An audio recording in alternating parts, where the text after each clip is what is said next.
جی بالکل، اس وقت ہمارے یہاں جیل ٹائگر ناکے پر موجود ہیں۔ گور صاحب آپ کا نام لسٹ میں شامل ہے، لیکن آپ ہاں جب سے ملاقاتوں کا وہ سلسلہ ہوتا ہے آپ کا نام بھی ہوتا ہے، لیکن آپ کسی طرح انتظار کرتے ہیں، طویل انتظار پر واپس روانہ ہو جاتے ہیں۔ کیا کہیں گے ابھی آپ کی یہاں پر کیا بات ہے؟ دیکھو، ملاقات کے تو ہمارا رائٹ ہے، آپ نے صحیح کہا، نام بھی دیتے ہیں، ان کو بیچتے بھی ہیں، عدالت کا آرڈر بھی ہے، ایس او پی کے بھی مطابق ہے، رولز کے بھی مطابق ہے، پہلے بھی ہوتے رہے ہیں۔ اب یہاں تک ہم آ سکتے ہیں، جب یہ آرڈر امپلیمنٹ نہیں ہو رہے تو ہم نے عدالت میں درخواست بھی دی ہے کہ اپنے آرڈر کو امپلیمنٹ کراؤ۔ جب آرڈر امپلیمنٹ نہیں ہوتے تو پھر یہ تو غلط بات ہے، لیکن ہم کیا کر سکتے ہیں؟ میکسیمم یہی ہے کہ ہم حاضری دیتے ہیں، یہاں سے واپس جا سکتے ہیں۔ کوئی گوریلا فورس تو ہم نہیں ہے کہ ان کے ساتھ لڑ پڑے، جی میرا آرڈر ہے، دروازہ کھولو، گیٹ کھولو، میں آگے جاؤں گا، کون مجھے روکے گا؟ اس سے تو حالات بہتر نہیں ہوں گے۔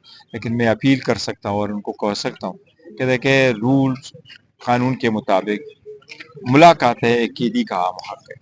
خان صاحب کو تو اس بات کو چھوڑو کہ وہ سابق وزیر اعظم تھے اور سابق وزیر اعظم ہیں اور بڑے پارٹی کے بڑے پولیٹیکل لیڈر ہیں اور رہبر ہے، رہنما ہے بلکہ پورے مسلم دنیا کا، ان کو تو چھوڑے، پھر بھی ان کا تو ایک رائٹ ہے کہ وہ ملاقاتیں ہو۔ اس بھی سیاست میں یہ ملاقاتیں ہوگی تو بہتری کی طرف چلے جائیں گے۔ گور صاحب ہمیشہ قانون آئین کی آپ نے بات کی ہے، جب بھی سیاست کی بات آئی آپ نے کہا تحمل سے یہاں پر ہم ملاقات کرنا چاہتے ہیں، آئین قانون اجازت دیتا ہے، لیکن جب سے اب دیکھ رہے ہیں کہ مزید سختیاں پی ٹی آئی کے اوپر ہو گئی ہیں، پہلے تو پھر کوئی چانس ہوتے تھے، اب تو بالکل واضح ہے، حکومت کی جانب سے دیکھیں، بتا دیا اگر گیا ہے۔ یہ میرا خیال ہے دیکھو، جتنی مرضی ہو، یہ دیوار تک تو ہم لگ چکے ہیں، اور دیوار تک لگنا یہی تھا کہ لیڈر جیل میں، اس کی بیوی جیل میں، 5 دن میں 3 کنوکشن ہے، 45 سال کی سزائیں، سیٹیں گئیں، پارٹی کے نشان گیا، اور ہماری گھر کی سیٹ ہم ہارے، سینٹ کی سیٹیں بھی ان کے ساتھ بھی ایسا ہوا، تو اس سے بڑھ کر کے اور کیا کچھ ہو سکتا ہے؟ لیکن میرا خیال ہے وہ لوگ جو جمہوریت نہیں چلنے دینا چاہتے تو وہ وہی کوشش کر رہے ہوں گے، وہی یہ مس انڈرسٹینڈنگ کریٹ کرتے ہیں۔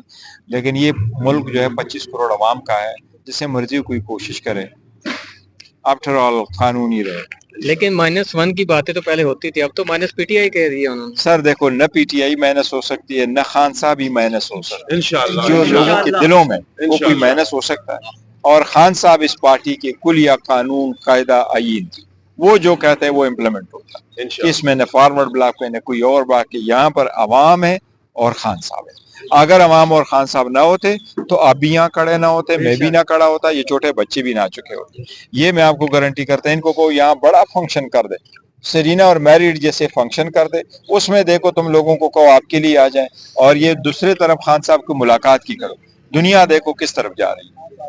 یہ عوام کے نبض کا ان کو خیال کرنا چاہیے اور لحاظ رکھنا چاہیے۔ 3 سال بہت ہو گئے، اتنی زیادتی اب نہ کرے کہ لوگ اس کو سمجھے کہ یہ نفرت کی طرف بڑھ گئی، اس سے ملک کا نقصان بہت زیادہ ہو جائے گا۔ لاسٹلی بتا دیں، مذاکرات ابھی موجودہ صورتحال کے بعد کیا دیکھ رہے ہیں؟ آپ کو تو پیشکش ہوئی دیکھیں، ہے۔ مایوسی گناہ ہے، مایوس نہیں ہونا چاہیے، لیکن ہم تو وکٹم ہیں، ہم تو ایک ریسیونگ اینڈ ہیں، ہم تو کہہ رہے ہیں جی جیسے بھی ہو، کوئی بات آگے کی طرف بڑھا، اور ہم کیا رہے ہیں؟ خان صاحب سے ملاقات، دیکھو رہائی مانگتے مانگتے اب اس پہ آ گئے کہ خان سے ملاقات کرو، یہ تو کوئی بات نہیں ہوئی نا۔ لیکن اگر ملاقات بھی نہیں ہو رہی تو پھر اور کیا مانگے؟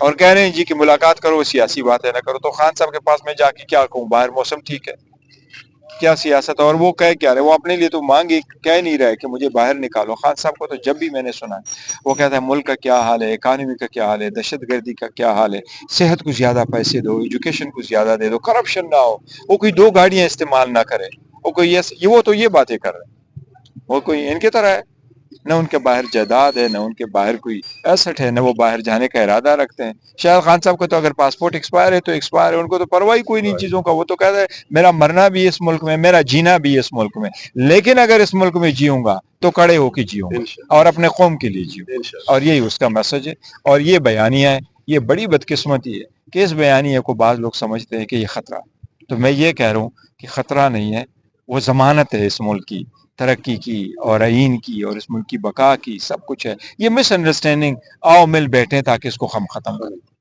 بہت شکریہ۔